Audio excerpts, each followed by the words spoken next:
My junior had a terrifying experience several decades ago. He rented a room in Kyoto's northern district. It was a gashuku, which is a private residence converted into multiple rooms for rent, typically to students or business travelers from out of town. The building he rented was a 2-story wooden house. Upon entering the main entrance, you'd see 6 rooms, each about 4 to 5 tatami mats in size, on both sides of the hallway. The upstairs had the same layout.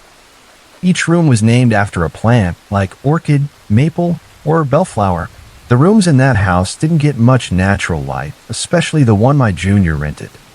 It was in the innermost corner, so he had to turn on the lights even during the day to see clearly. That's where he had his terrifying encounter. One evening, as the sun was about to set, my junior returned to the gashuku after class. The moment he opened the main entrance, he saw something blurry, like a black gaseous substance, in the dim hallway. The instant he opened the door, it swiftly scattered and rapidly darted into every room on the first floor. He froze for a moment, finding it very strange. At that time, everyone else living in the building was out working, so the house was empty. He felt a little scared, but he thought he might have just imagined it. So he walked towards his room, telling himself that he was probably overthinking it.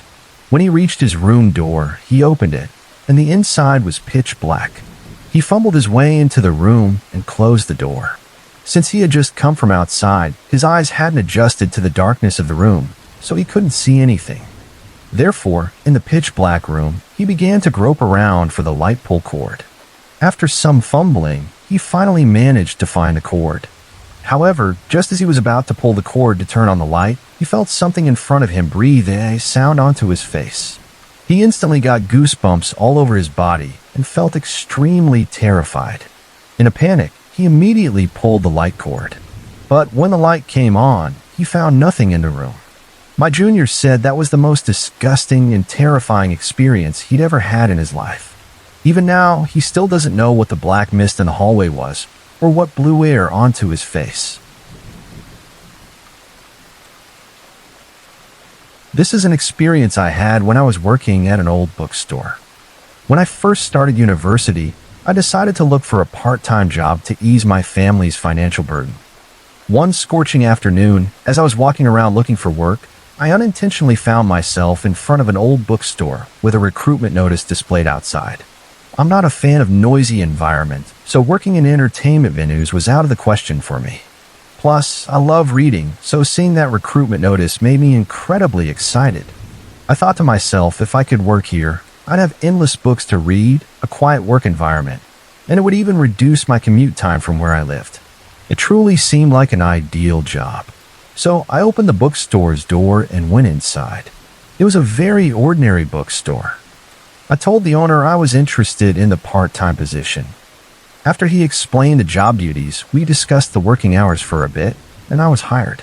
Although the pay wasn't high, it was more than enough for me, and the environment was simply paradise.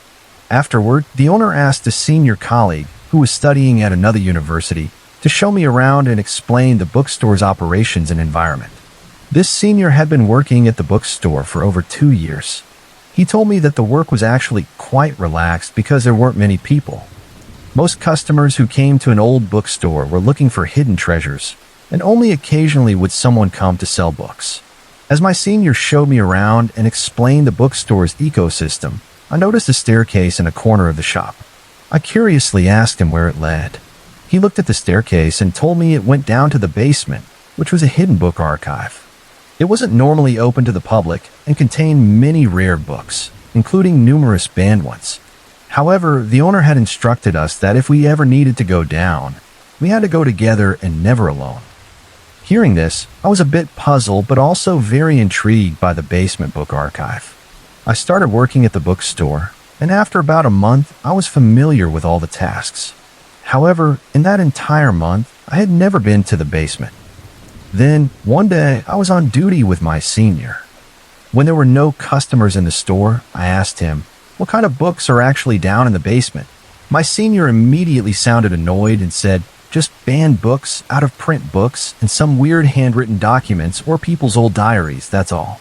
My curiosity was unbearable. I really wanted to go down and see for myself. So I started pestering my senior, begging him to accompany me down.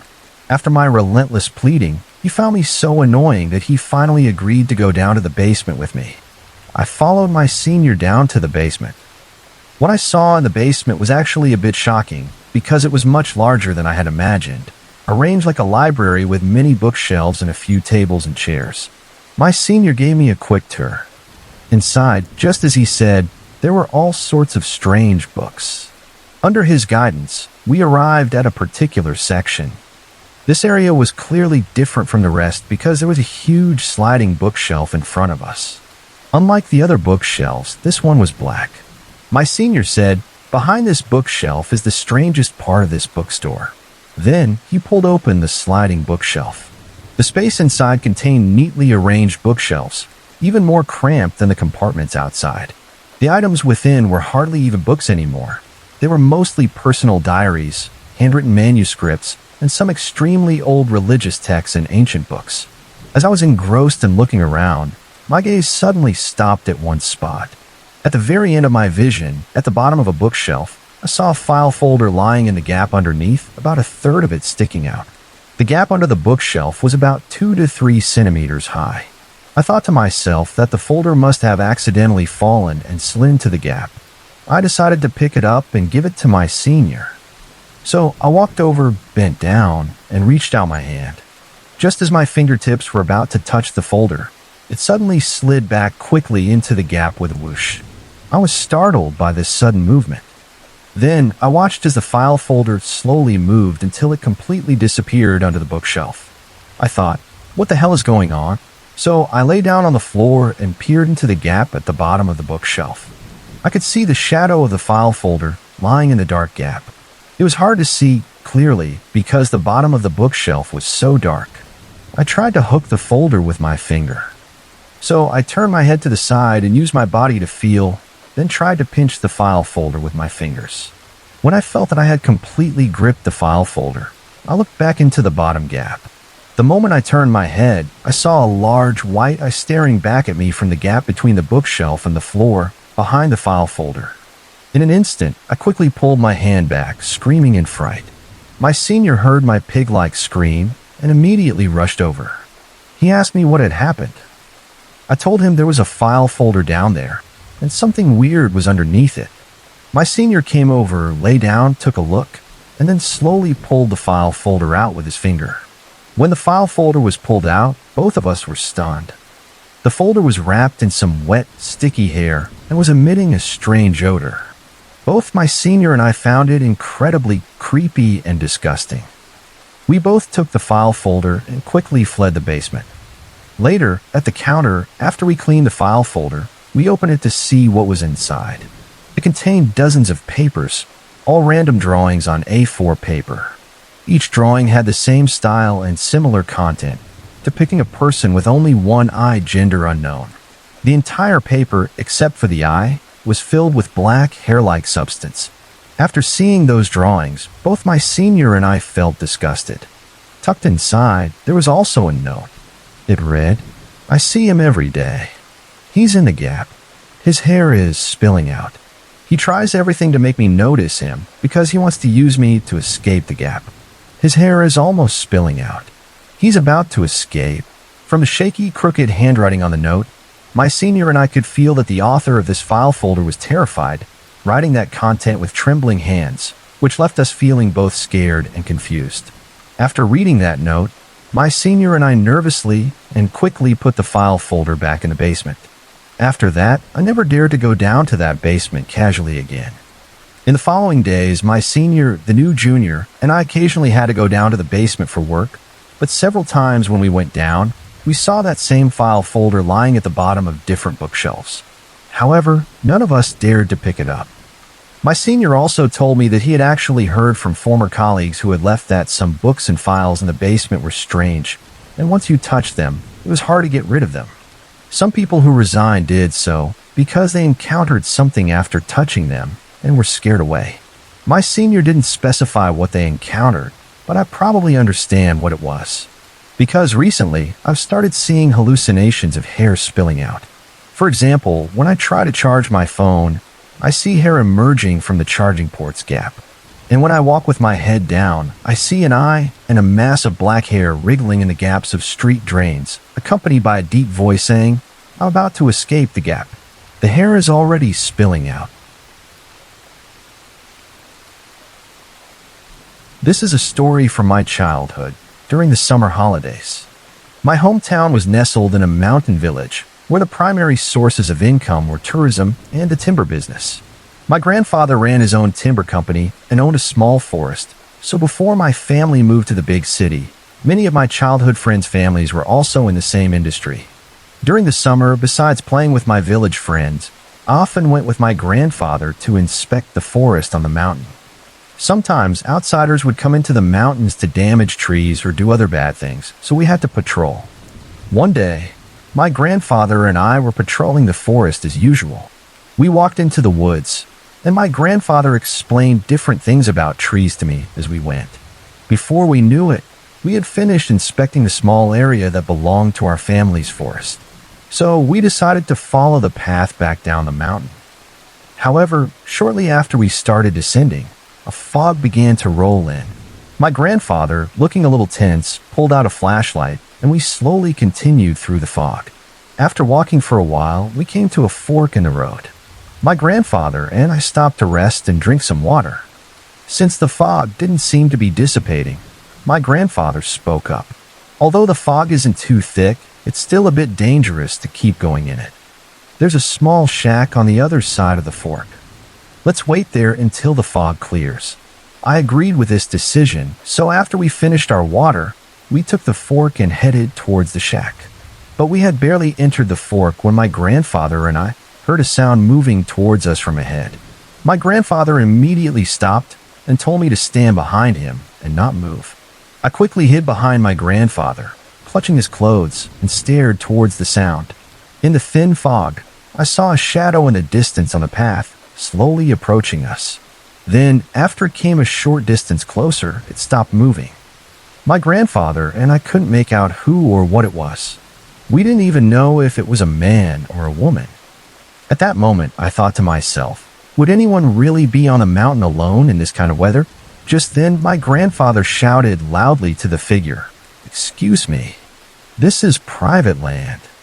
You can't enter here. Please leave quickly." Right after my grandfather finished speaking, the shadow started walking towards us again. And the closer it got, I noticed it moved faster and faster. As the rustling sound of the thing walking on dry leaves and mud grew nearer, I started to feel more and more uneasy. Because even though the thing was getting closer, I still couldn't clearly see what it looked like. It was like the entire thing was enveloped in thick fog, completely blurry. And as it got closer to us, I noticed that its figure was unusually enormous. At the time, I thought it was a bear, so I pulled hard on my grandfather, intending to run away. But instead, my grandfather quickly and forcefully pulled me into the tall grass at the side of the road and told me not to move. So with my grandfather's hand holding me tightly, we stood in the grass. And the sound and the gigantic shadow, within a thick fog, swept past us. After the sound of the thing moving was slightly farther away from us, it suddenly and instantly vanished. Curiously, I looked back, but there was nothing there. The thing had just disappeared. What was even stranger was that the fog slowly dissipated the moment the thing disappeared. And even more puzzling, there were no footprints left on the muddy ground. Later, after my grandfather and I got down the mountain, I asked in the car what that thing was. My grandfather said, "That's a strange creature of the mountain." Then my grandfather told me that if you encounter that strange thing when it's foggy, you must make way for it. If you don't make way, it will take you away, and you'll disappear into the forest with the fog. My grandfather said that when he was a child, several of his friends went missing in the forest and were never heard from again. They were taken away by that kind of thing. He said that when he was a child, adults often warned him not to enter the forest when it was foggy. If you encountered fog in the forest and heard something moving towards you in the mist, whether it was behind you or in front, you had to step into the grass by the side of the road and make way for whatever was coming to pass first, or something terrible would happen. My grandfather said he had also encountered that thing when he was young. Once, a young worker at the timber yard didn't believe in the taboo. That day, they were halfway through their work when a fog rolled in. My grandfather stepped into the grass nearby, while that worker stood in the mountain path in front of him, smoking. Suddenly, all of them heard something moving towards them from a distance on the mountain path. My grandfather told the worker to quickly come into the grass. The worker ignored my grandfather. Then the fog began to thicken, and the worker was slowly enveloped by the dense fog. My grandfather, unable to see the worker, only heard the moving sound in the thick fog approaching where the worker had been standing. After that, he heard the moving sound, mixed with the worker's cries for help, moving away from him towards the other end of the mountain path. Then those sounds, along with the dense fog, suddenly dissipated in an instant. Afterward, they also called the police, but the search and rescue team only found the worker's clothes and personal gear, all perfectly intact. However, no footprints were found nearby. The worker had just disappeared like that.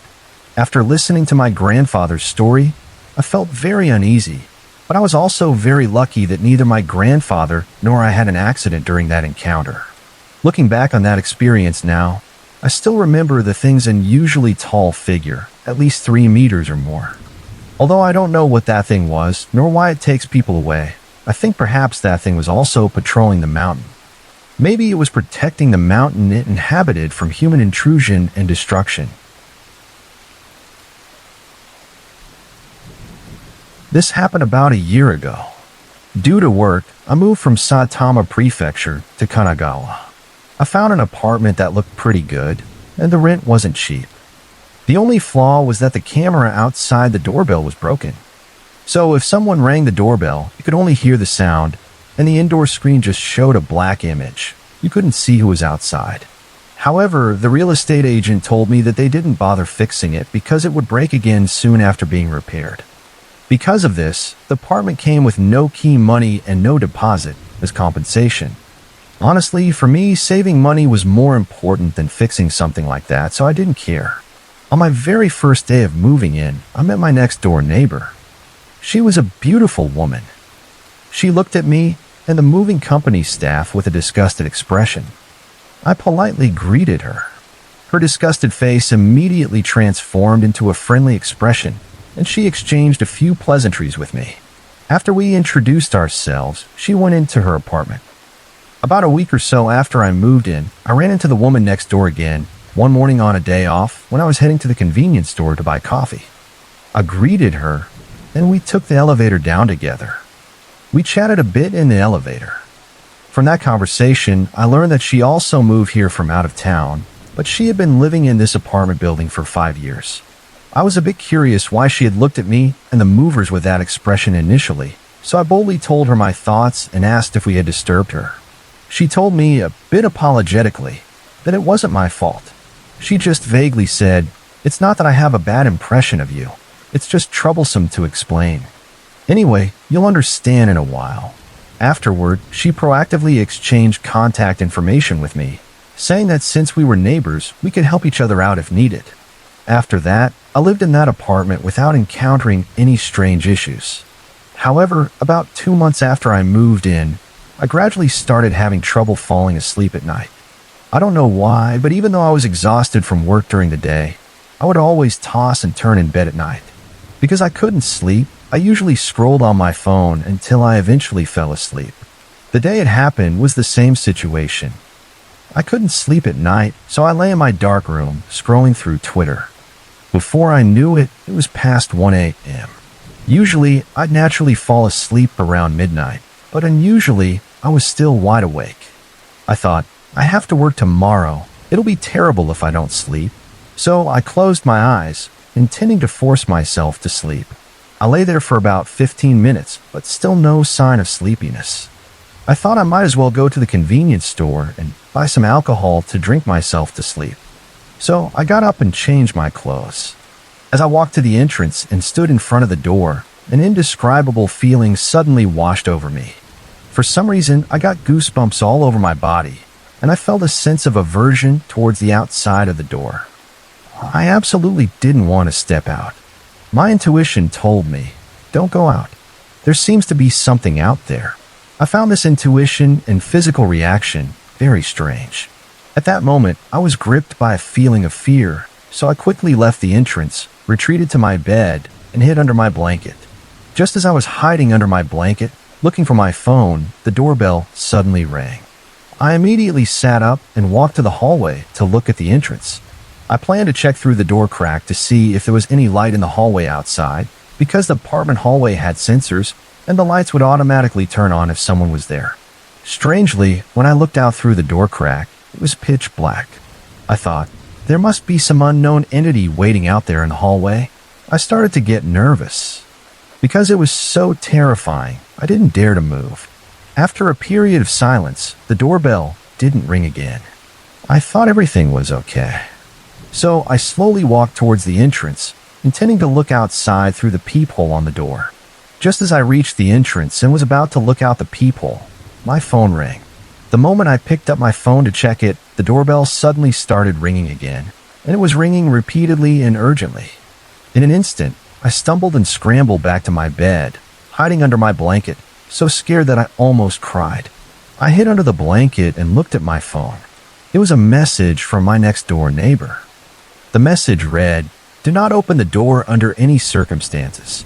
And so I stayed hidden under my blanket, not daring to move. From that point on, the doorbell didn't stop ringing all night. Approximately every half hour, it would ring several times continuously.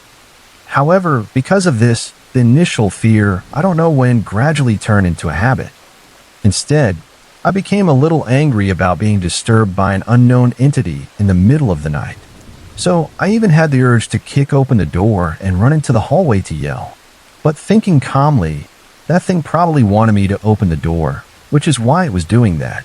So I absolutely should not open the door. What if I really kicked open the door and that thing came into the room? The thought sent shivers down my spine. Afterward, I messaged my next-door neighbor asking what was going on, but my neighbor didn't reply. While waiting for her reply, I fell asleep. When I woke up, it was already morning. The next day, I went to work severely sleep-deprived. On my way home from work that day, I happened to run into my next-door neighbor. She immediately asked me, "You didn't open the door yesterday, did you?" I told her I was terrified, and then I asked her what was happening. She told me that this happens very often. It appears whenever someone moves into that apartment. She didn't know what it was. "It's not a living person because there's actually no one in the hallway," she continued. However, according to previous tenants who lived there, they would see the indoor screen show a pitch black outside, but there would be a woman's figure standing in the dark hallway. Yet, when they opened the door, there was no one outside. She also told me that after that tenant opened the door, they started having strange experiences. Every day, a woman would appear in their home at 1 a.m. to harass them. She also continued to tell me that nothing bad ever happened in that apartment, and it's not a property with a history of accidents. So this kind of terrifying situation started after who knows which tenant moved in. She said she was also very bothered by it because at night, she would also be disturbed by the doorbell ringing from the apartment I rented. After listening to what my neighbor told me, I finally understood why she had looked at me and the movers with that expression initially. As for the doorbell screen being broken and not repaired, I think that was intentional. Later, because I simply couldn't stand the midnight doorbell ringing almost every 3 days, I moved out in less than a month. Afterward, I also checked an accident property inquiry website, and the apartment's remark said, "No accidents have occurred, but it is a psychologically flawed property." Frequent unexplained doorbell ringing at midnight. Seeing this kind of remark is the most terrifying because that kind of unprovoked supernatural situation, I don't know which tenant brought it. Even though the person moved out, that thing remained.